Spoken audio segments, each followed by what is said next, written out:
Hi everyone, Matt Curfman here for the January 2017, yes that's right, 2017 edition of Matt's Minutes.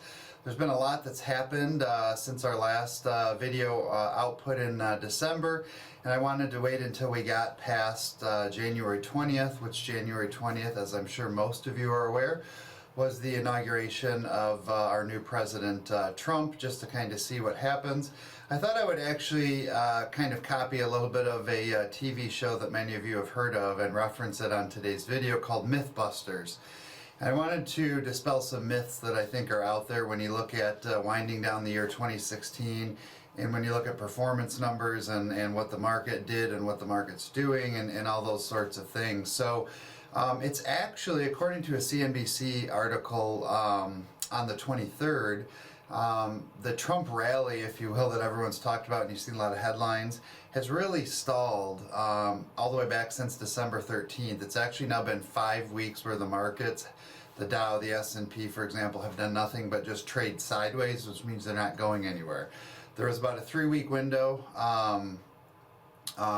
or 4-week window post-elections where the market kind of jumped back up.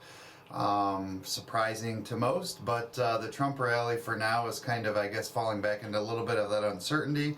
And where do we think things are going to go? As we go back in time to 2016, to close out the year, the market, broad markets, did end positive for the year. And so when I talk about that, the S&P 500, the price return was 9.5%. The Dow Jones return for the year was 13.4%. And the NASDAQ composite was 7.5%. If you average those three together, just to get a general idea, it's roughly 10%.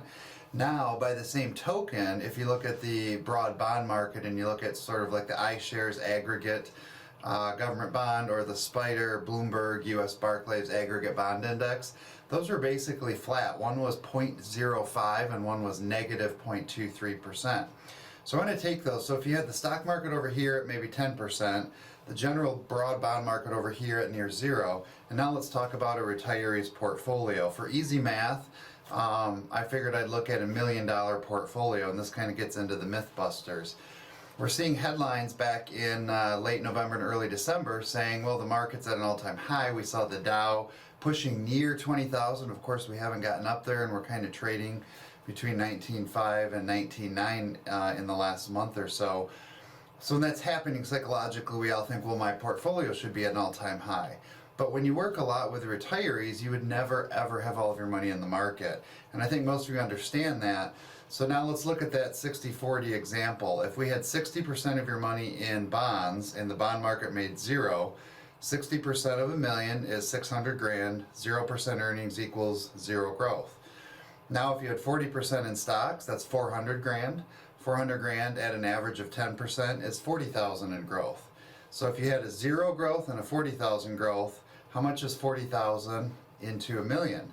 You would have had a 4% return, yet the market was near an all-time high. And those are for portfolios where clients are not taking any distributions out. Let's say that you were drawing 50 grand a year out of your portfolio. You start with $1 million. The market did the example we just did with bonds and stocks. You end the year at $1,040,000, but if during that year you took 50,000 out, takes 50,000 off, you now have a $990,000 portfolio. Well, wait a minute, what just happened? You started with $1 million, the market is nearing an all-time high, and I'm down 10 grand. And so that's kind of the Mythbuster I wanted to dispel. Psychologically, we're just hammered with news and headlines saying all these things, but I wanted to go through some of the math and just explain what actually happens inside of a portfolio, especially when you're drawing out of it. And so I thought that would be important to kind of understand as we look at and compare kind of our numbers. And then I think as we move forward, I think the biggest elephant in the room has to really do with Trump and the new president and what do we expect. And honestly, I would say, who knows? There's a number of things, including tax code that supposedly is going to look at being revised individually and corporately. I think generally when you have a Republican president and then Congress, if we can actually all be on the same page, you generally will see a little bit more towards pro-growth, pro-business. So could you see the gross domestic product of the U.S. start creeping back up to 3 to 4%?